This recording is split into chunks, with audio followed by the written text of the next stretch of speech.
నమస్కారం, welcome to I dream. ధర్మ మార్గం విత్ విజిత కార్యక్రమానికి స్వాగతం. ప్రస్తుతం మనతో పాటు ఉన్నారు దివ్య విశ్వశక్తి పరివార్ ప్రచారకులు స్వామి ఓం స్వరూప్ గారు. ఇప్పుడు వారితో మాట్లాడి మన సందేహాలన్నింటినీ కూడా నివృత్తి చేసుకునే ప్రయత్నం చేద్దాం. నమస్కారం అండి.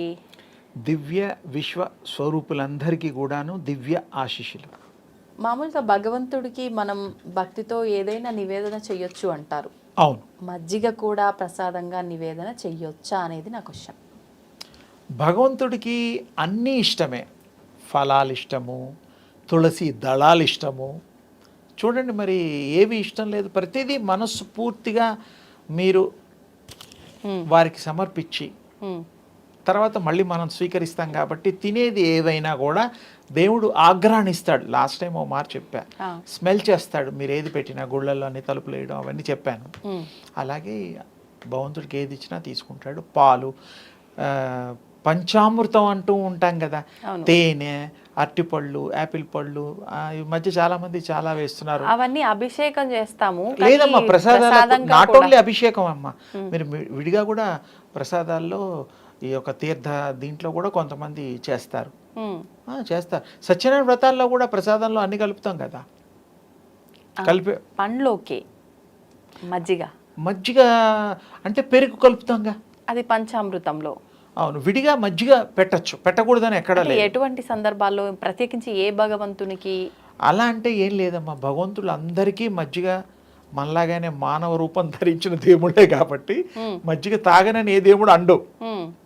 భక్త కన్నప్ప కూడా మరి ఒక కుందేల్ని తీసుకొని తినమంటే తిన్నాడు పాపం ఆయన.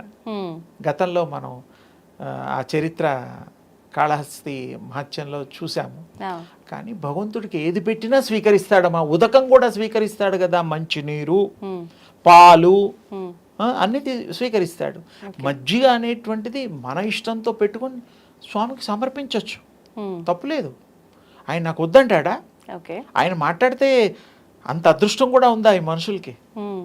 ఆయన మాట్లాడితే ఎంత సంతోషం, అడిగితే ఇంకా సంతోషం. భగవంతుల్లో మాట్లాడేటట్టు చేసుకోగలం. దానికి విద్యలు ఉన్నాయి. మాట్లాడతాడా భగవంతుడు? తప్పకుండా. ఇప్పుడు మీరు మాట్లాడుతున్నారా లేదా? మాట్లాడిస్తే మనుషులం కదా. దైవం మానుష రూపేణ, భగవంతుడు కూడా మనుష్య రూపంలో వచ్చాడుగా. కృష్ణుడు ఉన్నప్పుడు మాట్లాడలేదు ఎవరితో? రాముడు ఉన్నప్పుడు ఎవరితో మాట్లాడలేదా? కానీ ఆయన భగవంతుడు అని ఉన్నవారికి తోటి వారికి ఎవరికి లేదండి. ఆయన కూడా కారణ జన్ముడు. తల్లిదండ్రులు కోరిక మీద మరి రావడము, ఆ విష్ణు అంశ, అవన్నీ వాళ్ళంతా దేవుళ్ళు కూడాను మామూలు శక్తి స్వరూపాలే. బాడీస్లోకి వచ్చిన తర్వాత పేర్లు పెట్టారు అవి ఇవి, అంతేగాని ఇప్పుడు మీకు ఏదో పేరుంది, నాకేదో పేరుంది. పేరు తల్లిదండ్రులు ఇష్టంతో పిలుచుకోవడం కోసం పెట్టారు. అందరినీ శక్తి 1 2 అనలేం కదా. అవును. అందుకని మజ్జిగ తప్పకుండా తీసుకోవచ్చు. మజ్జిగని కమ్మటి మజ్జిగ, చక్కెర ఎక్కర్లా వేసుకునే వాళ్ళు వేసుకుంటారనుకోండి. మామూలుగా తోడు పెట్టినప్పుడు ఫ్రెష్గా ఉంటుంది. మరీ ఎక్కువగా అయితే పొల్లగా అవుతుంది ఎండాకాలం. కొంచెం మధ్యస్థంగా ఉన్నప్పుడు తీసుకుంటే మంచి టేస్ట్ ఎంత బాగుంటుందంటే దాన్ని వర్ణనాతీతం. నేను అప్పుడప్పుడు ఆ మజ్జిగ అలా చేసి ఆ తల్లికి, తండ్రికి, శివయ్యకి పెట్టేసేసి, ఆయనేమో మరి మనందరి కోసం, దేవతల కోసం విషాన్ని, గరళాన్ని మృంగి ఇక్కడ ఆపితే మచ్చ కూడా అవుతుంది తెలుసుగా. ఆయన ప్రపంచానికి శక్తితో ఆయన చేసిన పనులు దేవతల కోసం ఆయన అందరికీ కాపాడాడు. ఆ విషయాన్ని కూడా గ్రహించాడు. మహాదేవుడు అప్పుడే అయ్యాడు. దేవుళ్ళలో మహాదేవుడు ఆయనే. అంతకంటే గొప్ప దేవుడు లేడు. అలాగే మానవులో మనం కూడా కాస్త మన ఆరోగ్యం కోసం దృష్టిలో పెట్టుకొని మీరు మజ్జిగ తప్పకుండా, ఎండాకాలం అనే కాదు ఏ కాలంలో అయినా కూడా కమ్మటి మజ్జిగ అంటే పూర్తిగా పెరుగు అవ్వకుండా, గట్టి పడకుండా అలా లేతగా చేసుకొని అది కూడా తాగితే మంచి టేస్ట్ ఉంటుంది. దాంట్లో ఏమైనా కలుపుకోవచ్చు, దాంట్లో ఇబ్బందులు లేవు. మజ్జిగ వల్ల బాడీలో చల్లదనం ఏర్పడుతుంది.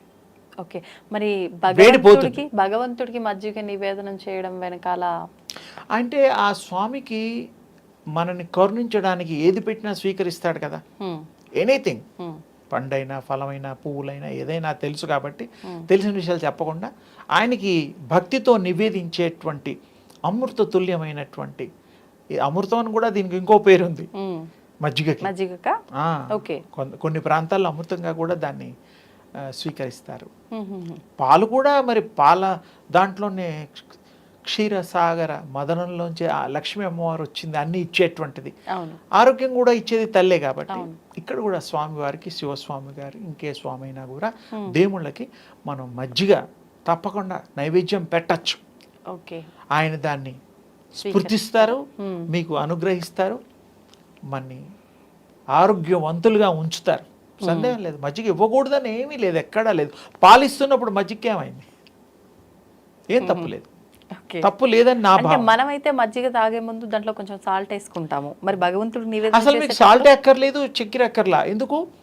మీరు పూర్తిగా పెరుగైన తర్వాత అల్లా కాబోతూ ఉంటుంది, పెరుగు అవ్వడానికి క్రియ మొదలవుతూ ఉంటుంది. అప్పుడు కొంచెం ఇంత గట్టి పడదు మజ్జిగ, పెరుగులా ఉండదు. అప్పుడు అది తీసుకుంటే ఆ టేస్ట్ మీరు చూడండి చాలా బాగుంటుంది. అదొక స్వీటిష్ ఉంటుంది, కమ్మటి ధనం ఉంటుంది, కమ్మదనం ఉంటుంది. చూడండి చాలా బాగుంటుంది. భగవంతుడు కృప ప్రేమ కలిపి అమృత తుల్యంగా అవుతుంది ఆ మజ్జిగ. కరెక్టే మీరు చెప్పింది. మామూలుగా అంటే పెద్దవాళ్ళు మనం నిత్యం చేసే పనుల్లో కొన్ని చెప్తూ ఉంటారు, పెరుగు పూర్తిగా తోడుకోకముందే దాన్ని కదపకూడదు అంటారు. అది వారి వారి యొక్క ఇది కూడా పూర్తిగా పెరుగు కాకముందు చేయమని చెప్తున్నా నేను, స్పెసిఫిక్గా కమ్మదనం కోసం. ఓకే, కానీ అలా చేయొచ్చా మనం? ఎందుకు పూర్తిగా తోడవకుండా ఇళ్లలో చాలా మంది టైం లేక పోసేసుకుంటూ ఉంటారు. ఉద్యోగాలకు వెళ్ళేవాళ్ళు, బయటికి వెళ్ళేవాళ్ళు టైం లేక పెరుగు తీసుకొచ్చి అది వేయక పెరుగుగా కూడా తినొచ్చు, కానీ పెరుగు మందం చేస్తుంది కదా. ఇది బాగుంటుందమ్మా, హెల్త్కి ఏమి ఇబ్బంది లేదు, చక్కగా నో సైడ్ ఎఫెక్ట్స్, బాగుంటుంది. అల్లం వేసుకునే వాళ్ళు ఉన్నారు, రకరకాలు. మనం ఏం లేదు, యాజ్ ఇట్ ఈస్ దాన్ని ఎలా ఉందో అలా తీసుకుందాం. పూర్తిగా పెరుగు కాకుండా తీసుకునే దాంట్లో మంచి శక్తి సంబంధించిన గుణాలు కూడా ఉంటాయి దాంట్లో, బాగుంటుంది. ఓకే, అంటే మనం తీసుకునే ఆహార పదార్థాలైనా తాగేవైనా ఇలాంటివి మనం భగవంతుడికి ముందుగా నివేదన చేసి తీసుకుంటే అది ప్రసాదంగా మారి ఆయన కృప కరుణ ఆశీర్వచనం ప్రతిదీ, నీళ్లు తాగినా అన్నం తిన్నా ఇతరులకి కాఫీ టీ ఇచ్చినా కూడా దేవుళ్ళు ప్రసాదం అనుకొని మనసులో వాళ్ళకి మంచి జరగాలని ఇవ్వండి.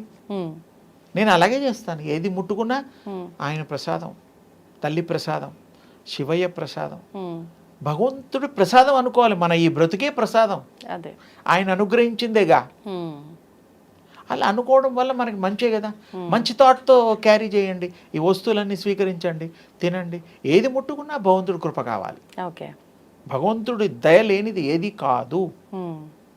ఇంకేం కావాలి? బ్రహ్మాండంగా, అద్వితీయంగా, అమోఘంగా, అనంతంగా, విజయంగా ఉంటుంది, దివ్యంగా ఉంటుంది. మీరు ప్రయత్నం చేయండి, చాలా బాగుంటుంది. ఆరోగ్యం కూడా బాగుంటుంది. ఇప్పుడు ఎండాకాలం కాబట్టి బ్రహ్మాండంగా ఉంటుంది. మామూలు రోజుల్లో కూడా ఇలా చేయొచ్చు, దానివల్ల ఏం కాదు. అంటే మనం తీసుకోవడం వరకు ఓకే, పెరుగు దేవుడికి నివేదన చేయడం అంటేనే కొంచెం.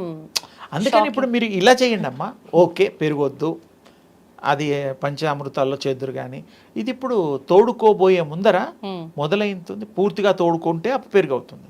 అలా ఇదమిద్దంగా ఉన్నప్పుడు తీసుకోండి, భలే టేస్ట్ ఉంటుంది. ఏమో మరి చాలామంది తీసుకుంటారు, నాకు తెలిసిన స్వామీజీలు వాళ్ళు వీళ్ళు మాతాజీలు నాకు ఇస్తూ ఉంటారు. ఏదో వాళ్ళని సంతోష పెట్టడం కోసం కొంచెం తీసుకుంటాను నేను. మర్యాద కదా, మీ ఇంటికి వచ్చిన తర్వాత టీ ఇచ్చారనుకో, నేను తాగనంటే చుట్టాలు వాళ్ళు మరి మీరు ఫీల్ అవుతారు, ఇంత కష్టపడి పెట్టినప్పుడు టీ. మరి నేను ఫీల్ అవుతాను ఎప్పుడు మీరు స్టూడియోకి వచ్చినప్పుడు ఏం తీసుకోలేదుగా నేను ఇస్తే. అలా కాదు తల్లి, అంటే మీ ఇంట్లో చుట్టాలు వాళ్ళు ఉంటారు కదా, వాళ్ళు మర్యాదగా మంచిళ్ళు ఇస్తాం, తర్వాత అన్నీ ఏవో ఇస్తూ ఉంటాం. మాకే ఉంటుంది తల్లి, మీరు ఇవ్వడం అనేది కాదు, మీరు మంచి యొక్క ఆ సంకల్పాన్ని ఇస్తారు మాకు. ఇతరులకి మంచి కోరి ఇతరులకి మంచి చేసే ఆ మంచి మాటలు మాతో చెప్పిస్తారు. అదే అమృత వర్షిణి అమ్మవారిలాగా చాలా బాగుంటుంది. మీరు చేసే ప్రతి క్రియ ఎంతోమందికి ఉపయోగకరంగా ఉండాలని, ఉంటుందని, ఉండి తీరుతుందని మా భావన, మా సంకల్పం. మీ ఆశీస్సులు ఉంటే మీరు అనుకున్నట్టుగానే అన్నీ ముందరికి వెళ్తాయని చెప్పి తప్పకుండా మీరు ముందుకు వచ్చి చెయ్యండి, నడుము కట్టండి, నడుము బిగించండి, విజయం మీ సొంతం అవుతుంది. ధన్యవాదాలు. శుభం తల్లి.